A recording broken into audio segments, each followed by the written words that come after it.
Hello, you wonderful people, and welcome to another episode of Not Too Comic Book. This being a show where I talk about TV shows that are adaptations of comic books. For today's episode, I'm going to talk about the latest episode of Superman and Lois. A lot of really interesting things went down in this episode, so let's break it down. First and foremost, we're picking up where last week's episode left off. The confrontation between Clark and Morgan.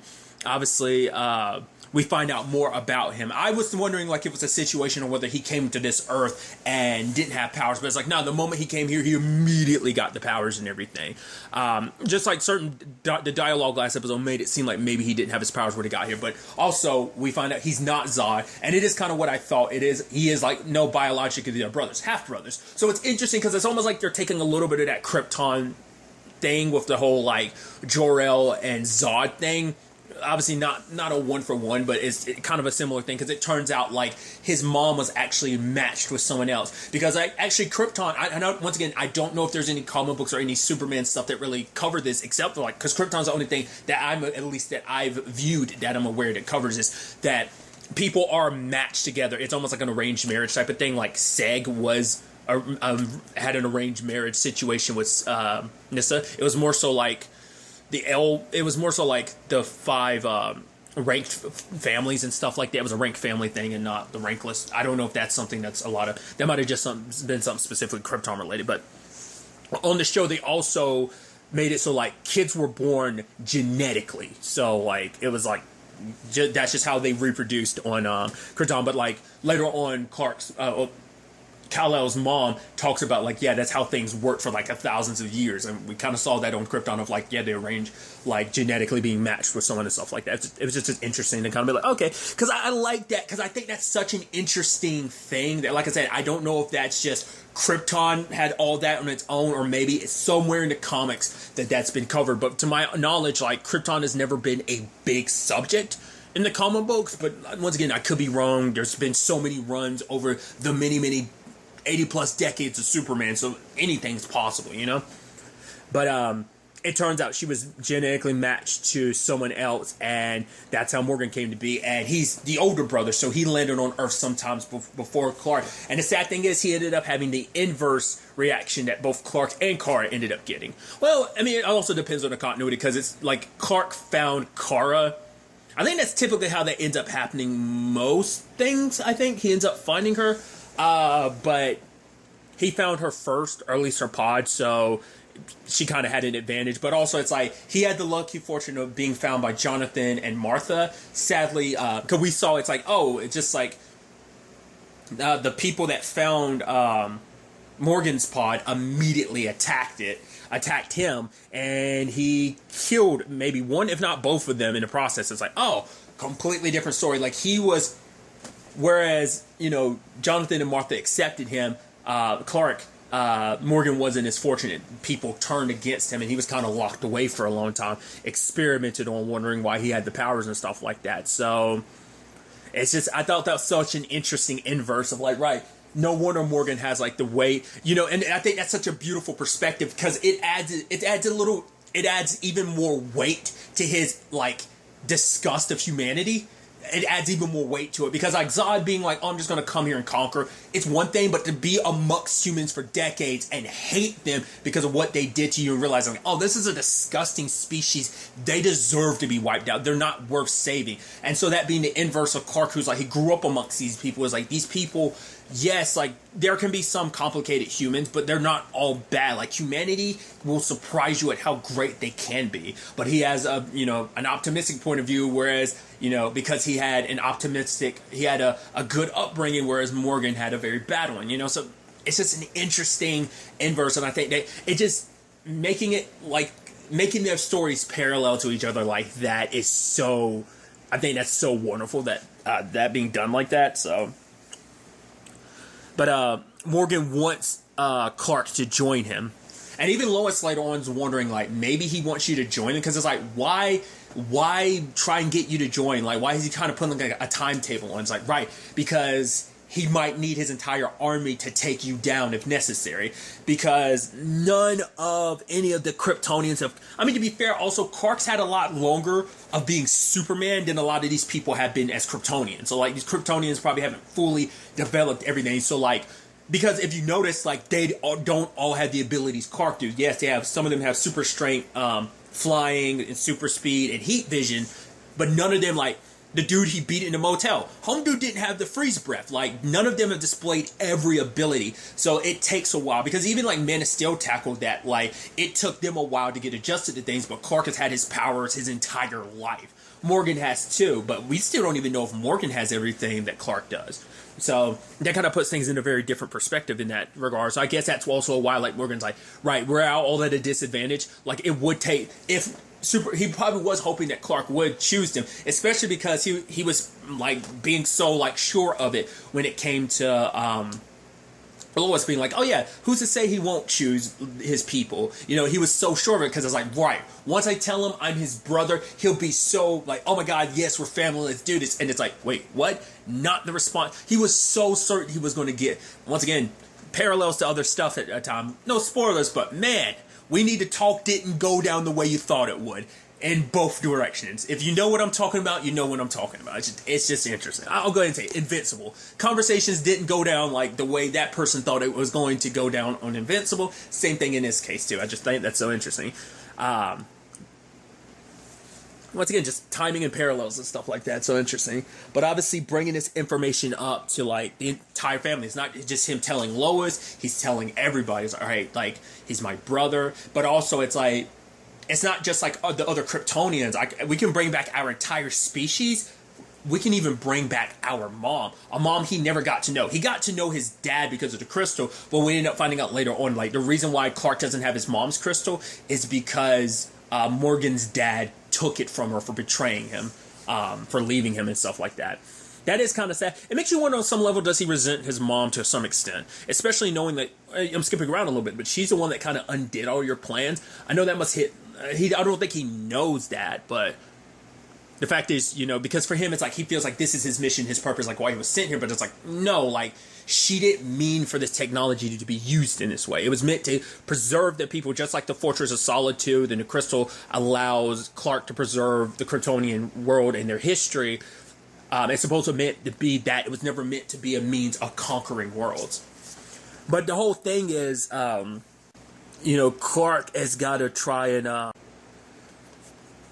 well, because obviously they had linked up with Lois, and obviously they found out about the whole situation with Kyle, which she's kind of dealing with that, especially when Lois came over, because they finally tracked down Kyle, and ultimately Lois ends up, like, at first when she hit Kyle, I was like, oh, how are you? Oh, kryptonite in hand. Good. It's like, once again, your dad with that kryptonite on hand came in handy after all, but still, I thought that was, for Lana in that moment, like her entire world turning upside down because Sarah's like, oh, you're accepting him? Dad's BS, him getting drunk all the time. And it's like, no, your father wasn't drunk. It's like, why are you defending him? She's like, I'm not. I think in the past she kind of has. So for Sarah, it's just like we're growing in circles again and again. Just when I think things are better, Dad ends up slipping, and it's just too much, you know? And so she bails because Lana was like, I don't need a teenager telling me, like, what I'm supposed to do. And she just, like, bails. And it's just like... But the moment Lois shows up, it's like, oh, like, the Kryptonian kicks in. He tries to attack them both, but they end up arresting him.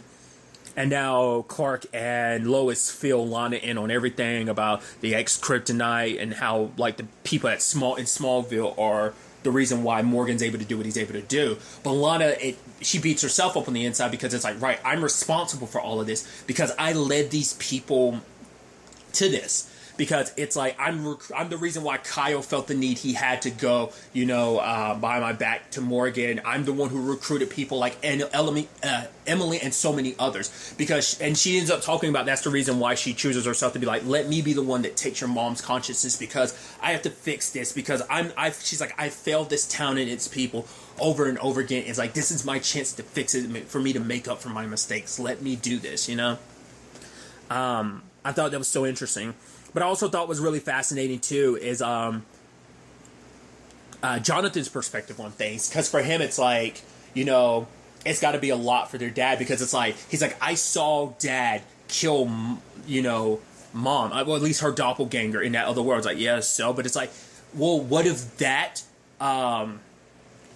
Morgan Edge was able to get Dad on his side because it was like, oh, like that Morgan Edge was also his brother, that Superman's brother, and he gave him his mom back, and that's what made him turn against humanity. Which Lois is like, but that's not your dad. Your dad wouldn't, do that. But for Jonathan, he brings up a thing of like, yeah, but like an entire world you thought was going, your entire people thinking you were the alone out there, like you had no piece of your people left, and to also find out, wait, there is some, to find out not only like did you lost your Kryptonian family, like you actually have a brother, and there's a chance to get your mom back, like that'd be heavy weight for anyone. But Lois is like, yeah, but your dad does have a family, he has us, so she believes, and believes that it's like the Clark she knows would never turn against humanity, because you also have to consider that world's Clark.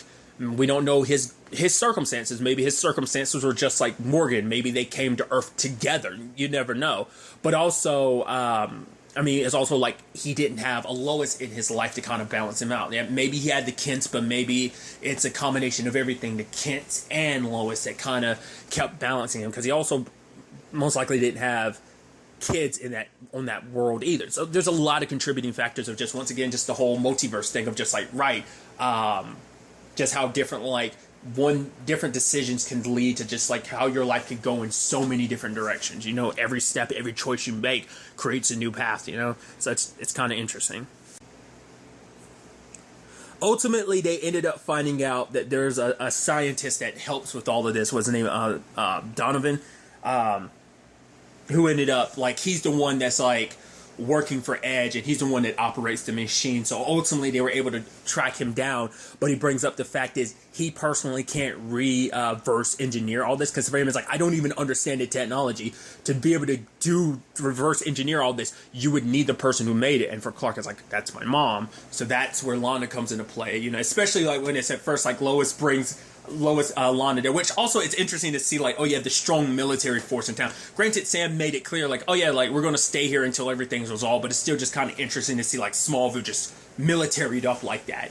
But and Lana's like, whoa, that's kind of crazy. She's like, I'm sure you're used to this, Lois, but it's like, it's crazy seeing Superman first and foremost. That is something I remember. I want to say Hector Navarro brought it up in the first episode when we were discussing it and reacting to it. I believe he had brought up, like, because this is like, he was wondering whether or not Lana knew. And obviously, like, I think most things depict Lana knowing about Clark being Superman.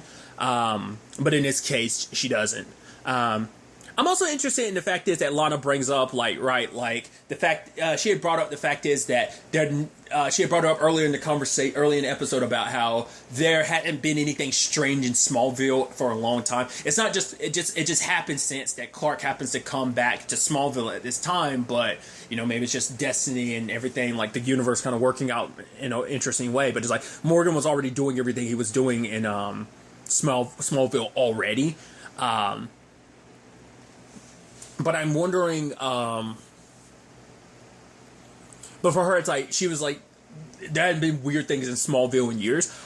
Obviously, aside from, like, Clark doing all the stuff that he did, I'm wondering, like, was there I don't think they're referencing, like a Smallville, the TV show thing of, like, the people getting powers from kryptonite, like the Meteor Freak storyline. I don't think she's referencing that. She's probably just referencing all the weird stuff of, like, Clark saving the day, but no one knowing what's going on. Like, probably that's about it. But it's like, yeah, Smallville's been pretty quiet for the past couple decades because of no Clark in town doing the superhero thing.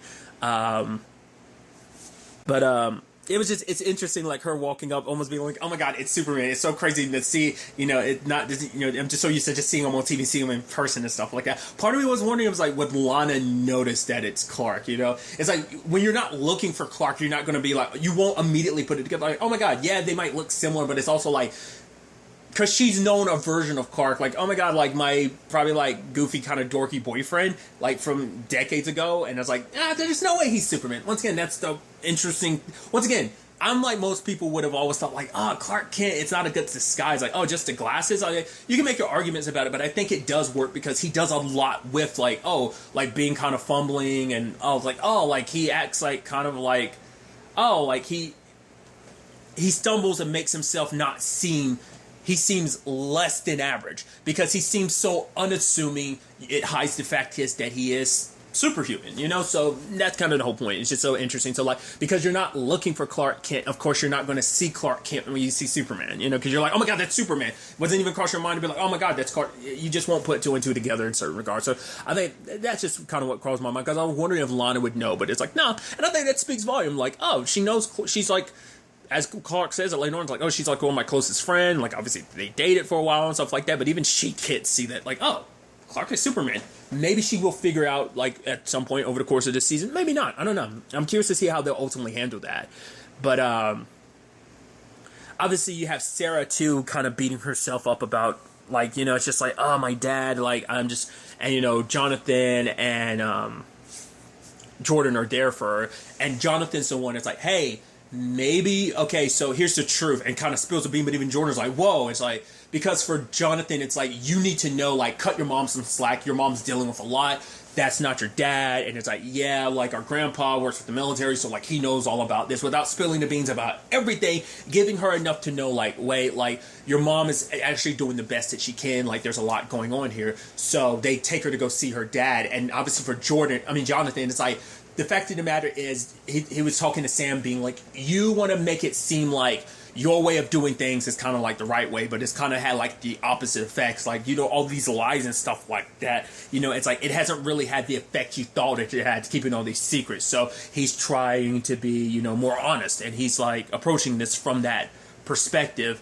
And it's like, Sarah deserves to see her dad. It's like, you need to let her, like, you know, be human in this case. And Sam listen, and, you know, and ultimately they do. And it's kind of scary because the Kryptonian's like, you, Jonathan, the moment I get out here, you're going to be the first one I kill. It's like, jeez. He also said a line I thought was kind of interesting, and maybe this is going to be foreshadowing of like, right, I'm going to melt your face, Sam. So I'm like, sure you are.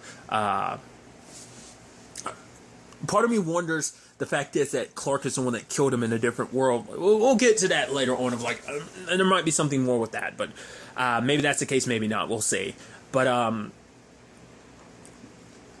ultimately for Sarah, it's like the last word she ever spoke to her dad was kind of getting mad at him about being a drunk. Obviously, she didn't know everything.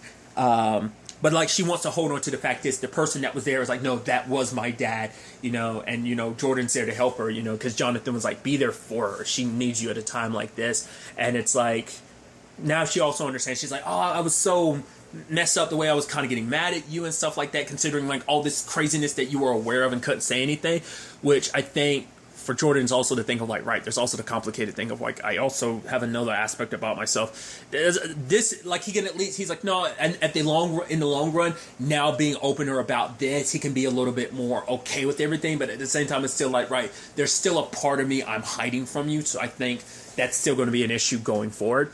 This also brings up a whole interesting conversation about, like, right, like, when do you tell this? Because obviously you're really into Sarah, and, like, your dad eventually told Lois the truth about himself, so, like, the conversation becomes, like, when do you tell Sarah the truth about, you know, conversations like that, especially considering, like, oh, he apparently, in his continuity, never told Lana the truth. So, just something to think about on some levels. Some stuff recently in conversations about superheroes and relationships, kind of, I was listening to a podcast recently. It was, was it the God, it's Team 4 Stars podcast. What is it?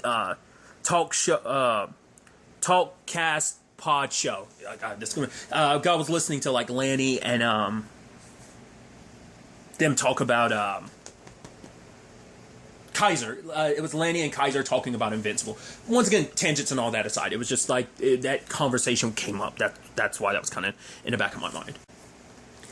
But tangents and all that aside, it was also really interesting to see Clark being reunited with his mom. You know, also I did like that moment though, where it's like, obviously Clark tried to talk Lana out of it, saying like, "Oh, you don't have to do this," but Lois was saying like, "Yeah, but it's her choice, and we've got to respect that." And you know, she's looking at him saying like, "Yeah, but I mean, you're a hero and everything." Because I love the whole thing of it. She's like, "Yeah, my heart's beating like a million miles an hour." She's like, "Yeah, I know." And she's like, "Right, sorry." But also, it's like, he's like, no, you're the real hero here. And even as she's walking, like, the other people in the other soldiers nearby look at her like, it's like, I mean, it's like, it's really brave of what you're doing. So, But Clark being reunited with his mom, kind of getting to talk to her, understanding, like, once again, it's like this was meant to preserve the people, not take over people. It's like the Kryptonians were a peaceful people, and Clark's like, yeah. And obviously for her, it's like Clark's life here is kind of what she was hoping for. Like, all her hopes and dreams of, like, of what things could be, it's like knowing, like, oh, the people of this planet accepted you. And he's like, yeah, and it's like, you found someone you loved, and he's like, yeah, she's the love of my life. And I was like, oh, that's so cute. And in fact, it's like, we also have 2 sons. It's like, she's like, tell me everything, And then later on, she's with Lois, and it's like, it's like, what's like being with my son? It's like, it's good, but also it has its difficulties. Sometimes I've had the most terrible days in my life, but for her, it's a partnership, And for her, I really love that moment. It was just like, because also it gives Lois an opportunity to get to know Clark's mom and Clark's mom. It's just kind of, it's like, unlike the parents meeting the significant other meeting the parents. It's kind of a cute moment, Because Clark had also talked about, like, his Earth mom, Martha, and then, like, she was, she raised me to be who I am, I think, And so I think for his mom, it was nice. For Laura, it's nice knowing, like, oh, like, the people that are so important to Clark, how they shaped him. Because it's like, he's an amazing hero. He was the first and great hero of this world, but he's also an even better man, And I think for Laura, it's like, that's good to know. Like, all her hopes and dreams passed on to Clark, and to know that those dreams exist and live on through him to fruition. It's nice to know as a mother, So obviously they have a means of activating the device to get rid of the consciousnesses, because if they wait too long, the Kryptonian consciousnesses will eventually fully take over. So it's a situation of, we have to do it because it can take days or weeks, which immediately you're like, okay, at the very least we know Leslie is too far going, because she's been like that way before now. So, like, it's definitely been enough time where it's like, yeah, she can't, sadly, whoever she was before is gone. The other dude from the motel that she ended up killing most likely was the same case as, I believe that's the same dude, wasn't it? But I could be, I think he was a Smallville dude as well. That's why he didn't have the same issues that the others did. But nevertheless, Clark goes to confront his brother, because, like, obviously for Morgan, is like, no, the fact is it's like, he took the machine and everything. My brother's made his decision. He's chosen humanity over us, so we're going to deal with him. And they have one final conversation. But for him, it's like, humanity isn't what you think they are. And it's like, for him, but Morgan's just like, no, like, this is our chance to bring our people back and everything. But for Clark, it's, he's like, basically he's telling, like, the moment and it's so badass, like, all the people, like, kind of, like, all the people who had been, like, rewritten as Kryptonians, like, flying off like that. It's like an entire, like, them, like, flying in a distance like that towards Morgan, and Clark is like, you have to choose. And Clark's like, it doesn't have to be an us or them. Like, we can find a way to kind of balance this out. But Morgan's just, it's all or nothing type of thing. And so, I'm so curious to learn more about his story, what he did to hide himself in this world, reinvent himself, as he was held prisoner as a kid. It's actually interesting. I never thought about it, but it's like, yeah, it's very similar to, like, Clark's story, at least based on the Flashpoint animated movie I saw, the Justice League Flashpoint Paradox. I don't know if, like, once again, I don't know how close that is to the comic book. I have to read up on that at some point in time. But that version of Superman was, like, captured and experimented on. So Morgan kind of almost flows in that same direction, interestingly enough. That version of Superman. But we only got that little peek into his life, so it makes you wonder, like, oh, how did you get to where you are now? A lot of those questions, interestingly enough. But Clark is ready for the device, but he's going to have to create a solar flare if he's going to want to gather that much energy. But they're like, no. If you do that, you'll be out of commission. But for Sam saying, like, we can't have the world without Superman for that long. But for Clark, it's like, I need to do this. This is the only way to save everyone. And obviously everyone flying behind him, heat vision in their eyes. I'm like, dude. So everyone's kind of escaping. Clark grabs it, goes up to the sky. Everyone's firing their heat visions. He dodges it and then, like, uses it to focus on the device. And then he uses his own heat vision and just, like, dude, it was dude, just from a cinematic standpoint, that looks so sick. But in that moment, everyone is returned to normal. Lana as well as Kyle. But in that moment, like, you know, Lana rushes to Sarah and Kyle, you know, so it's like it's a rough patch, but I think this is it's a rough patch where I think this family can grow from this. So I'm curious to see how Smallville as a whole reacts to it. It's like, oh, Morgan Edge was behind all of this. It's like that's probably going to get explained and everything. So it's like, what's next for Smallville and the community as a whole having like gone through all this? It's definitely going to be interesting. Sarah was kind of unaware what happened to Lana. Luckily, it wasn't that long, but also the question is like, well, where's Clark? And we see that he's heading to the fortress. He's making sure that he's keeping that device because like all the consciousnesses are in the Eradicator, and so that way he can keep the people of Smallville, the people of Krypton alive, but also out of Morgan's hands so he doesn't attempt it again. So, but he passes out just when he gets to the fortress. It's also interesting too because I didn't cover it, but like his dad saying like, "Oh, you didn't need to know that," but he's like, "Well, that for one, I had a brother out there that there was a device that could do such a thing. You felt like I didn't need to know that. That is kind of messed up. It's like in all the years I've been coming here, you've never said anything about it. I guess it's like, why get your hopes up about something that was, you know?" Because obviously, also like it's like none of that was your mom's plan. That was more like Morgan's dad's thing. He's continuing his dad's ambitions. So we'll have to see where things kind of go from there. I'm assuming that's going to be kept at the Fortress of Solitude and everything under tight watch. But at the same time, there's also Morgan and Leslie. It's like, we're the only ones. He's like, yes, for now, but everything's still going, like, things can still turn around. And they're walking towards, like, a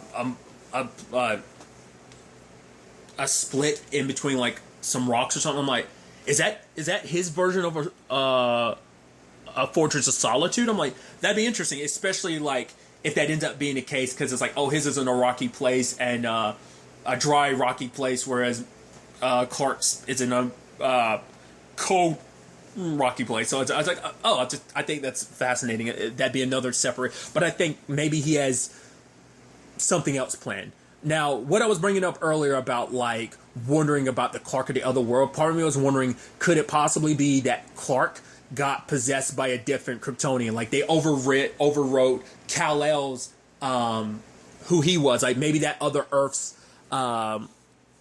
Superman didn't go full bad, that it was just he got erased and a new Kryptonian's like, it had to be like, can that be used on another Kryptonian's my point. I don't know if they've really set that up of whether or not that's the case. Maybe not. Makes you wonder, like maybe that could have been what happened, or maybe it's just kind of like Clark went evil on that world. We'll have to wait and see. I'm curious with everything going on, like when they eventually bring John back into the story, like I guess he's going to be necessary to kind of take down Morgan going forward. So that's definitely going to be interesting, just to see where all of this goes. Once again, also like how Smallville kind of recovers from like all the craziness that just went down. So we'll ultimately have to wait and see where it all takes us. But really, that's all I want to talk about. So the next time we meet, be happy, be safe, live life to the fullest, and enjoy it. Good day and goodbye.